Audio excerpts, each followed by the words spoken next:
Les pays nordiques attirent de plus en plus d'étudiants étrangers. Pour ceux qui ne savent pas, les pays nordiques, c'est la Finlande, la Suède, la Norvège, le Danemark et l'Islande. Mais depuis début 2025, plusieurs lois ont changé dans ces pays concernant les étudiants étrangers. Voici les infos essentielles si vous voulez y étudier. Bon, je vais faire un résumé rapide pour chaque pays. On commence par la Finlande. En Finlande, les études en anglais sont payantes pour les étudiants hors Union européenne, entre 8 000 et 20 000 euros par an.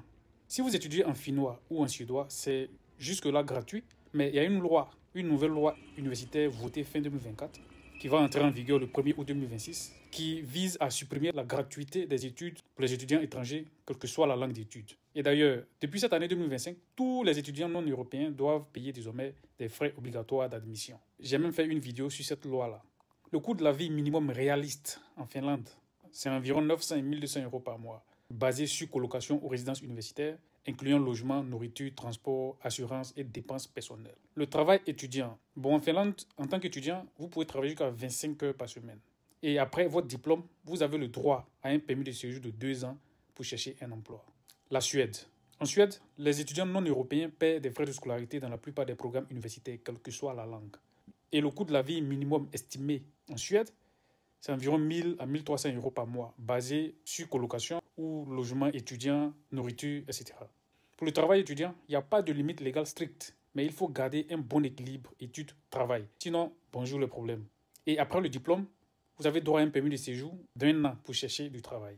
Norvège. La scolarité en Norvège a été historiquement toujours gratuite pour tout le monde, quelle que soit ta nationalité. Mais depuis 2023, des frais de scolarité pour les étudiants non européens ont été introduits dans certaines universités.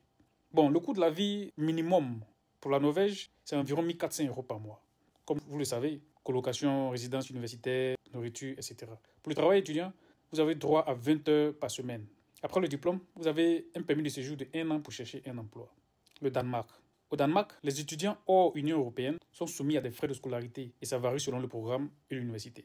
Et c'est environ entre 6 000 et 16 000 euros par an.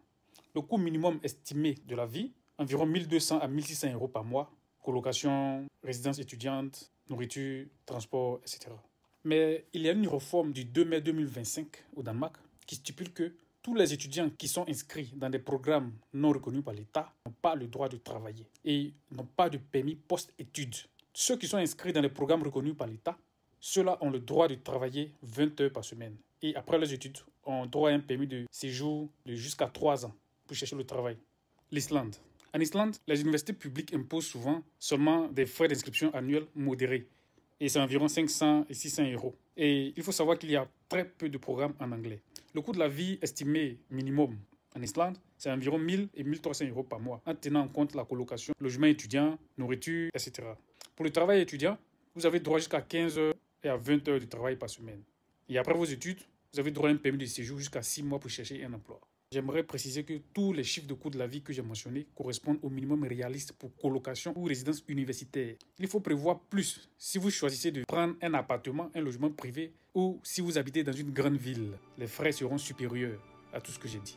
Il faut aussi noter que dans les pays nordiques, la vie est chère. Le coût de la vie est très élevé comparé à la plupart des autres pays européens. Alors, quel pays nordique vous convient le plus ?